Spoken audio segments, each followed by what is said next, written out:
Bonjour à chacun, à chacune. Je crois que sans surprise, je vais vous inviter à relire un verset qui, je l'espère, devient familier pour chacun d'entre vous.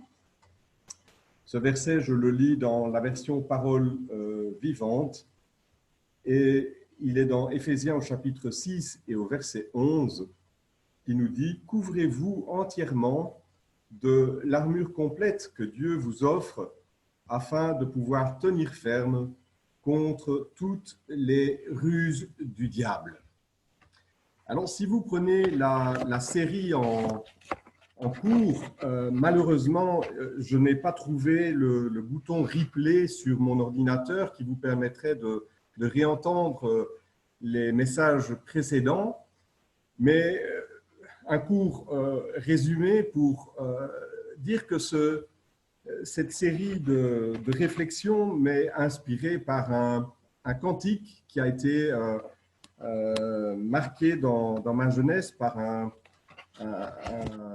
visiteur qui mettait en musique les paroles de la parole de Dieu.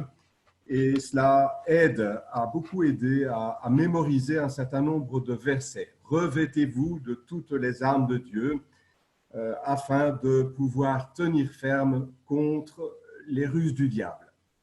Et à la lecture de ce verset, nous avons déjà pris le temps de réfléchir ensemble aux ennemis qui guettent le chrétien et aux tactiques de leur général en chef Satan, ces tactiques qu'il adopte pour nous amener à nous détourner nos regards du Seigneur. Ne croyons pas que nous avons la capacité d'être un super-héros, parce que là où Adam et Ève ont montré leur faiblesse avec les connaissances, les conséquences que nous connaissons. Oui, le cœur de l'homme est depuis lors atteint d'une maladie que seule la grâce de Dieu peut guérir, et que celui qui se croit invulnérable ne prenne garde de tomber. Pierre, dans sa première épître, nous avait rappelé que ceci, résistez au diable et opposez-vous à lui avec une foi inébranlable. C'est un combat qui est et qui restera le nôtre sur cette terre, car le diable cherche des proies à dévorer. Toutefois, cela ne saurait être une occasion de justifier par laxisme nos propres chutes. Dieu nous laisse à travers de sa parole les clés pour résister.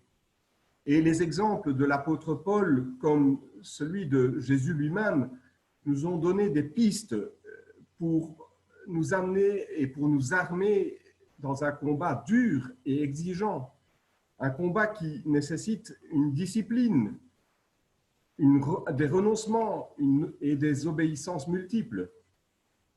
Bien sûr, il serait plus vendeur de vous parler de la vie chrétienne comme d'un long fleuve tranquille. Mais ce n'est pas le cas. La réalité est tout autre. Mais Dieu nous donne, si nous marchons à sa suite, cette capacité d'affronter les différentes situations de la vie en étant suffisamment équipés. Alors, la suite logique des messages précédents était, et c'était en tout cas ce que je vous avais annoncé, était de nous arrêter aujourd'hui sur l'armure du chrétien. Mais en relisant et en méditant à nouveau ce verset, voilà que je suis conduit à différer cette partie de l'enseignement.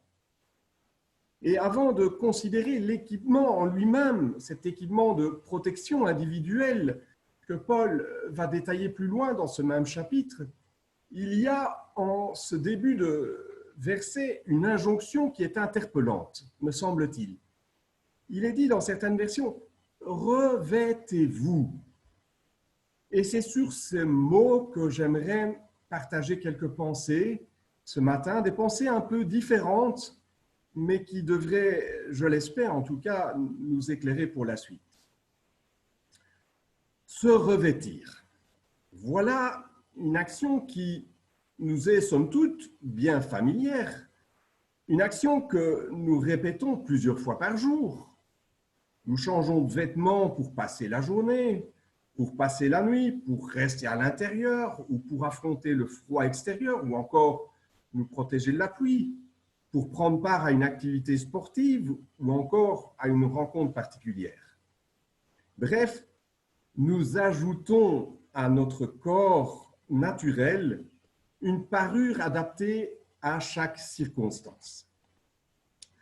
Le verbe revêtir vient du grec enduo, qui veut littéralement dire rentrer dans un vêtement. Merci, monsieur dictionnaire. Vous me direz certainement, ceci n'apporte rien de neuf à notre connaissance. Mais il souligne quand même que sans vêtements, nous manquons de quelque chose. La palisse en aurait dit autant. Ce que le texte d'Éphésiens ne nous dit pas, c'est ce qu'il y a sous l'armure, qui est décrite par la suite. Voilà bien une pensée bizarre, voire même un peu osée, que de s'intéresser aux sous-vêtements. Et pourtant, essayez de porter une armure sans avoir un vêtement de corps. Je vous souhaite bonne chance. Vous en conviendrez, ce sujet mérite définitivement réflexion. Et je vous invite à remonter le temps ce matin et à reprendre les choses à leur origine. Alors, vous me voyez venir, le livre des origines, c'est le livre de la Genèse, c'est la signification de ce mot, Genèse, les origines. Et ce livre nous rappelle que Dieu créa l'homme à son image. C'est chapitre 1er, verset 26. Adam, dont le nom signifie littéralement le terreux, était fait à l'image et à la ressemblance de Dieu. La première demeure de l'homme, son premier habitat, c'est l'image et la ressemblance de Dieu. Peut-être d'ailleurs que c'était cela l'Éden, non pas un lieu, mais un mode d'être, habiter avec Dieu. Et de fait, habit et habitat sont deux mots avec la même racine. Si l'habit ne fait pas le moine, n'est-il pas malgré tout la description d'une manière d'être? Que ce soit de façon consciente ou non, que nous le voulions ou non, la façon dont nous sommes habillés dit quelque chose de notre personnalité et de nos états d'âme. Que ce soit les psychologues ou les DRH, les directeurs du personnel si vous préférez, ils vous le confirmeront. C'est une indication intéressante de notre personnalité, et ce, indépendamment de l'adresse de notre tailleur. Au commencement, donc, Adam et Ève non seulement habitaient chez Dieu, mais ils habitaient Dieu. Il n'y avait pas de différence entre leur manière d'être et celle de leur Créateur. Ils étaient en toute transparence dans la lumière de Dieu qui résidait en eux. Il n'était d'ailleurs pas non plus question d'habit, parce que le chapitre 2, verset 25 nous dit que tous deux étaient nus. L'homme et la femme, ils n'avaient pas honte l'un devant l'autre. Mais voilà, les choses ne vont pas en rester là. Au chapitre 3 arrive en scène un nouveau personnage, le serpent, une créature parmi d'autres.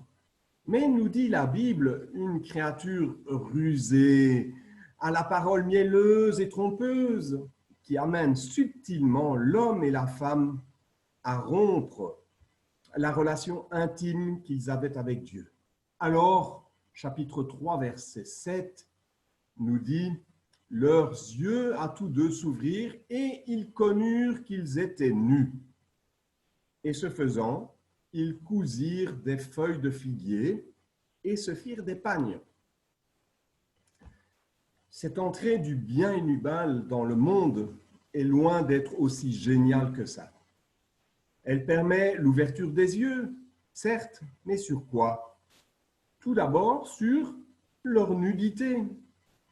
et ensuite, par voie de conséquence, sur leur limite qui devient insupportable, à tel point qu'ils se cousent eux-mêmes des pagnes comme couverture de fortune. Toujours est-il que Dieu, qui se promène dans le jardin, va maintenir le dialogue et en demandant à l'homme, au verset 9, « Où es-tu »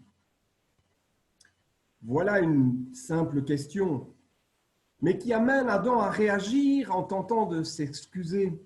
Il lui dit à Dieu, « J'ai entendu ton pas dans le jardin et j'ai eu peur parce que je suis nu et je me suis caché. » Alors suit une déferlante d'un discours accusateur. « C'est pas moi, c'est la femme. C'est pas moi, c'est le serpent. » De nu, l'homme et la femme se sont retrouvés avec le sentiment non pas d'avoir acquis quelque chose, mais au contraire d'avoir un sentiment dérangeant, un sentiment de manque, un sentiment de honte. Pourtant, Dieu, lui, n'accuse pas. Et sans se lasser, il va à nouveau demander, renouveler sa parole et lui dire « Où es-tu » Il ne maudit pas l'homme ni la femme, mais seulement le serpent et le sol où il devient pénible de tirer quelque chose pour vivre. Et que fait Dieu? Il va poser un premier geste de miséricorde envers l'homme. Au verset 21, on lit « Le Seigneur Dieu fit à l'homme et à sa femme des tuniques de peau et il les en vêtit. » En recouvrant les tuniques de peau, l'homme et la femme, Dieu non seulement recouvre leur nudité, mais aussi leur dénuement et leur honte. Avec ce vêtement, Dieu va leur permettre d'habiter le monde. Et ce faisant, il leur offre la possibilité d'inventer un nouveau mode de vie entre eux et avec lui, leur Dieu. Le pagne qu'ils s'étaient eux-mêmes confectionné est par nature biodégradable, fragile et éphémère, et il n'offrait pas cette possibilité.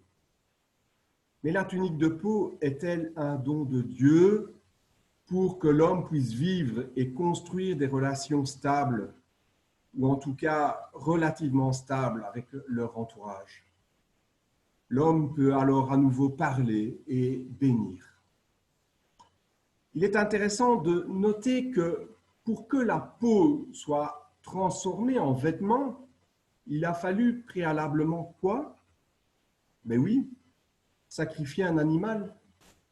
Voilà déjà, n'est-il pas, une indication que la manifestation de la grâce de Dieu envers sa créature passe par la dimension du sacrifice. Entre ce temps de l'origine et la venue de Jésus sur la terre, il y aurait bien des choses sur lesquelles nous arrêter par rapport à la dimension du vêtement dans la Bible. Elles sont là pour souligner la beauté du plan de Dieu pour nous et sont autant de motifs pour célébrer sa gloire magnifique. Mais vous vous en doutez, de l'Éden à Golgotha, tout pointe vers l'œuvre de Jésus. Et comme va le rappeler Paul au chapitre 1er de l'Épître aux Éphésiens, en verset 7, « C'est par ce Fils et au prix de son sang que nous avons été libérés de ce qui nous tenait en esclavage. » On reste dans ce qui a été partagé par Philippe. C'est parce que nous sommes un avec lui que nous avons été lavés du péché et que toute offense a pu être pardonnée généreusement à la mesure des richesses de sa grâce. Je vous invite à lire maintenant, si vous avez votre Bible, dans l'évangile de Jean, au chapitre 19, les versets 23 et 24. Jean, chapitre 19, versets 23 et 24. On est là au moment où Jésus va être livré, va être mis en croix. Et quand on lit, quand les soldats eurent mis Jésus en croix, ils prirent ses vêtements et les divisèrent en 4 parts, une pour chaque soldat. Et ils prirent aussi sa tunique, qui était sans couture, tissée en une seule pièce, du haut en bas. Les soldats se dirent les uns aux autres, « Ne déchirons pas cette tunique, mais tirons-la au sort pour savoir à qui elle appartiendra. » C'est ainsi que devait se réaliser le passage de l'Écriture qui déclare « Ils se sont partagés mes habits et ils ont tiré au sort mon vêtement. » Voilà ce que firent les soldats. Nous voilà devant une tunique qui trouve son origine de sens en remontant à ce que nous avons partagé dans la Genèse. L'évangéliste Jean la qualifie de 4 façons. Elle est sans couture. Elle est tissée d'une seule pièce, à partir du haut, et elle a été tirée au sort. Cette tunique est tissée d'une seule pièce parce que Jésus-Christ est entièrement uni à son Père et qu'il souhaite de même être entièrement uni et réuni avec chacun de nous. Nous ne pouvons naturellement trouver l'unité en nous et entre nous, mais uniquement en lui. Il est le nom de notre unité intérieure, le nom du lien qui nous unit. Et Jésus ne cesse de prier le Père pour que cette unité soit reconnue, reçue et donnée. Jean chapitre 17, versets 22 et 23, « Je leur ai donné la gloire que tu m'as donnée, pour qu'ils soient un, comme nous sommes un, moi en eux et toi en moi, afin qu'ils soient parfaits dans l'unité et que le monde reconnaisse que tu m'as envoyé et que tu les as aimés comme tu m'as aimé. » Cette tunique, elle est sans couture. Alors que Adam et Ève s'étaient cousus des feuilles de figuier, une tunique, avons-nous dit, imparfaite, que Job, c'était lui cousu un sac sur la peau, la tunique du Christ ne peut en rien être abîmée, ne serait-ce par une couture. Il n'est pas concevable qu'elle soit déchirée parce que l'image et la ressemblance que Dieu a inscrits en nous sont indéchirables, inoxydables et inentamables. Elle est l'image de cette miséricorde ultime de Dieu qui vient recouvrir ce qui masquait notre innocence. Elle restaure notre ressemblance originelle avec Dieu. Et avec Christ, l'accusateur est définitivement perdu. Il nous laisse cette tunique pour signifier que rien, jamais ne détruira ce qui en nous est à son image, car nous sommes le temple de Dieu. La tunique est tissée à partir d'en haut. Ben oui, c'est en Dieu, le Père, qui nous la donne. Et elle prend sa source dans la relation qui unit le Père avec le Fils. Elle est don de Dieu. Naître d'en haut, selon ce que Jésus demandait à Nicodème, c'est aussi retrouver cette relation. La tunique que le Fils nous laisse est le recouvrement par le Père de tout ce qui voile notre ressemblance avec lui depuis cette chute au début du monde. Elle est pour nous notre victoire. Enfin, elle ne fait pas partie de ces lots qui ont été attribués aux soldats. Tirés au sort, on ne sait pas à qui elle échoua, parce que la volonté de Dieu est qu'elle échoie à chacun de nous. Car Dieu a tant aimé le monde qu'il a donné son Fils unique afin que quiconque croit en lui ne périsse point, mais qu'il est la vie éternelle. La miséricorde de Dieu avait commencé dans le geste créateur, en voulant que sa créature soit façonnée à son image et à sa ressemblance. Sa grâce s'est ensuite déployée dans sa décision de couvrir la honte de l'homme. Ce qui est le plan de Dieu, c'est que toi et moi, c'est que chacun d'entre nous, nous puissions nous tourner vers lui et que nous cherchions sa face. Alors qu'il recouvre Adam et Ève d'une peau de bête qui était déjà en arrière-plan, la peau de l'agneau de Dieu qui se donne pour le péché du monde, afin que quiconque qui se repent et réclame la grâce de Dieu puisse vivre et de nouveau être en relation l'un avec l'autre, se parler, reprendre une relation et un dialogue avec Dieu sans crainte et sans honte.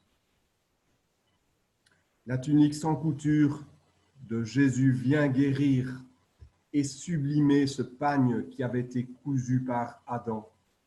Elle vient recouvrir la honte de toute cette amarre bafouée, prostituée, de tous les Noé dénudés, de tous les Job malades, mais aussi et surtout de tous les quiconques qui croient en lui et viennent réclamer le pardon acquis par le sacrifice de Jésus à la croix de Golgotha. Elle vient habiller chacun de nous afin que nous soyons rendus glorieux devant notre Dieu. Elle devient alors notre robe de noces afin que nous soyons rendus capables de nous présenter devant le Père 3 fois saint. Lors de ces noces de l'agneau, sans défaut et sans tache. Mais il nous faut maintenant encore faire un pas de plus et considérer 2 versets dans les épîtres de Paul. Le premier verset, il est dans Romains, chapitre 13, verset 14, je vous le lis. Il dit simplement « Revêtez-vous du Seigneur Jésus-Christ ». Et dans Galates, au chapitre 3, au verset 27, il est dit « Vous vous êtes revêtus de Christ ». De quoi parle Paul au juste? Pourquoi appelle-t-il les chrétiens de Rome à revêtir le Christ alors qu'il affirme aux Galates qu'ils sont déjà revêtus? Existerait-il 2 catégories de chrétiens? Ceux qui ont revêtu le Christ et ceux qui n'ont pas encore endossé leur veste chrétienne? Galates 3, 27, vous vous êtes revêtus de Christ. La première partie de ce verset déclare que ceux qui ont été baptisés en Christ se sont aussi revêtus du Christ. Le baptême d'eau montre publiquement le changement spirituel qui s'est produit le jour de notre conversion. La personne qui naît de nouveau est désormais unie à Christ dans sa mort et sa résurrection. Une mort et une résurrection qui sont désormais portées à son compte. Comme le dit Paul aux Romains, chapitre 6, « Ne savez-vous pas que nous tous qui avons été baptisés pour être unis à Jésus-Christ, nous avons été baptisés en étant associés à sa mort. Par le baptême, nous avons été mis au tombeau avec lui pour être associés à sa mort, afin que, tout comme le Christ a été ramené d'entre les morts par la puissance glorieuse du Père, nous aussi, nous vivions d'une vie nouvelle. En effet, si nous avons été unis à lui par une mort semblable à la sienne, nous serons également unis à lui par une résurrection semblable à la sienne. Peut-être savez-vous que dans les premiers siècles, les candidats au baptême retiraient leurs vêtements avant d'entrer dans l'eau, puis ils étaient habillés d'une autre robe à leur sortie. Cela symbolisait le fait qu'ils étaient sauvés et marquait leur entrée dans une nouvelle vie caractérisée par leur union au Christ, qu'ils avaient revêtu le Christ. Ce rituel du baptême met bien en valeur ce qui se passe spirituellement le jour de la conversion. Le chrétien n'est plus identifié à son ancienne vie sans le Christ, mais à sa nouvelle vie par lui. Paul explique d'ailleurs aux Galates que ce qui les définit avant tout aujourd'hui, c'est leur identité en Christ. Revêtir le Christ est donc une image pour parler de l'union spirituelle du chrétien avec le Christ qui se produit à la conversion. Et le chrétien proclame cette vérité lors de son baptême. Dans Romains, chapitre 13, verset 14, « Revêtez-vous du Seigneur Jésus-Christ ». Comment comprendre cette recommandation de ce deuxième passage? Si on regarde les versets qui précèdent, et particulièrement le verset 12 qui dit « Débarrassons-nous des œuvres des ténèbres et revêtons les armes de la lumière ». Le chrétien est appelé durant toute sa vie terrestre à se défaire de ses mauvaises attitudes, de ses péchés, les œuvres de ténèbres, pour acquérir à la place les qualités morales qui découlent de ce que Dieu veut pour nous, de ses valeurs divines. Le verset 13 nous donne un aperçu de ces caractéristiques néfastes, les excès, la sexualité hors du cadre prévu par Dieu, l'orgueil, l'égocentrisme, dont l'opposé correspond aux qualités, l'honnêteté, est cité au même verset, et l'amour du prochain, au verset 8 à 10. Revêtir le Christ au quotidien désigne donc ce processus de purification morale qui n'arrivera à terme qu'au jour de la résurrection où nous serons rendus parfaits. Lorsque Paul le dit aux Corinthiens au chapitre 15, verset 54, lorsque notre nature vouée à la corruption aura revêtu l'incorruptibilité et que le corps mortel sera drapé d'immortalité. Alors se trouvera réalisée cette parole de l'Écriture, la mort est vaincue, elle a été engloutie par sa victoire. Ô mort, où est ton aiguillon? Et l'aiguillon de la mort, c'est le péché. En d'autres termes, il s'agit de la sanctification, devenir progressivement plus saint à l'image de Jésus-Christ. Notons qu'il s'agit d'un choix volontaire de la part du chrétien. Comme le verset nous le souligne, revêtez-vous. Nous décidons ou non de travailler sur notre caractère, de collaborer activement avec le Saint-Esprit qui rend ce travail possible par son pouvoir. Et au verset 57 de ce chapitre 15 de la première épître aux Corinthiens, Paul dit « Dieu soit loué, la victoire est à nous ». C'est Dieu qui nous l'a donnée par notre Seigneur Jésus-Christ. Nous avons donc une part de responsabilité dans la formation de notre caractère chrétien. J'arrive donc à la conclusion. Si la chute nous a mis à nu, dans son amour à Golgotha, Dieu a lancé un pont à l'humanité pour couvrir notre honte et nous revêtir de sa tunique. À la croix, il a fait sa part.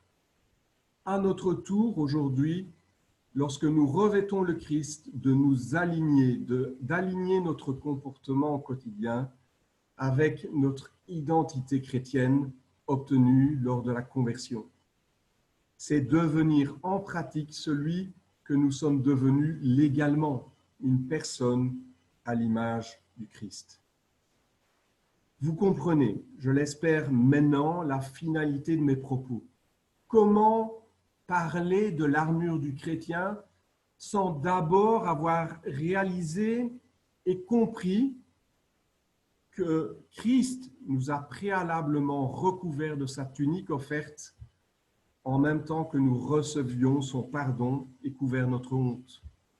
Deuxièmement, que cet habit de lumière entraîne la nécessité d'une vie dans sa lumière, une vie où nous marchons de progrès en progrès, où nous réalisons la nécessité d'une transformation à son image, que la Bible appelle sa sanctification. Et enfin, troisièmement, que ce vêtement est indispensable pour que nous soyons en mesure de porter en sécurité, sans nous blesser, l'armure du chrétien dont nous parlerons très bientôt. Que le Seigneur vous bénisse et nous vienne en aide chacun et chacune.